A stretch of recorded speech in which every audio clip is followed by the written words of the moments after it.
Obedience doesn't come easy to any of us, especially when we're young men. Part of our sinfulness is our desire for autonomy. Autonomy means self-law. We want to be a law to ourselves. We don't want to have anyone else being a law in our lives. But the Bible makes crystal clear that obedience to lawful authority is a basic of the Christian life.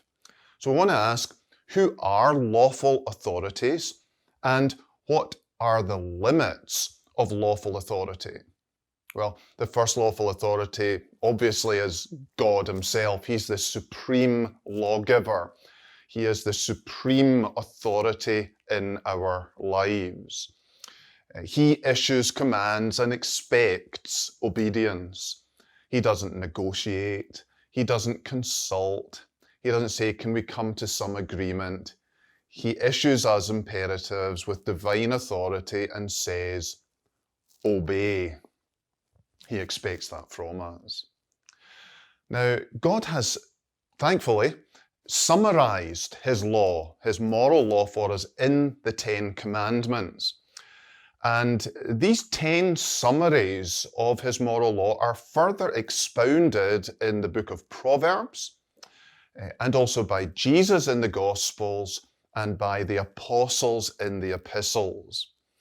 And what these all make clear, these expositions and applications of God's law, is this, that within the context of a saving relationship to God, obedience brings blessing and disobedience brings chastisement. So, first lawful authority is God. Second lawful authority is our parents. We are to honor our parents. We're to obey our parents. Now, three things about this.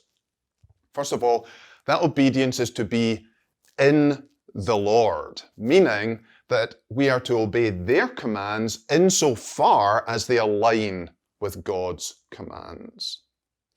Secondly, God has attached a special blessing, a special promise to obedience to this law.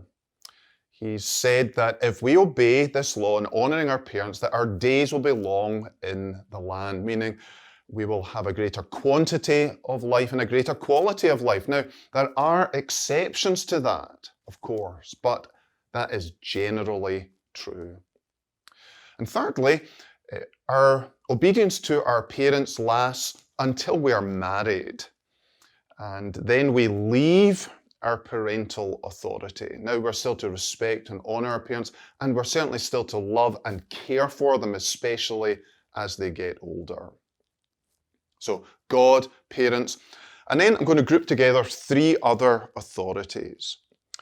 The church, the state, and our employers. Ecclesiastical authority in the church, civil authority in the state, vocational authority in our jobs, our employer, unless, of course, we're self-employed. Now, God makes clear in the Bible again that these are all lawful authorities and may exercise lawful authority over us. Therefore, we're to respect them and honor them. But what happens if these human authorities exceed lawful authority? In other words, they command us to do something that God forbids or forbid us to do something God commands.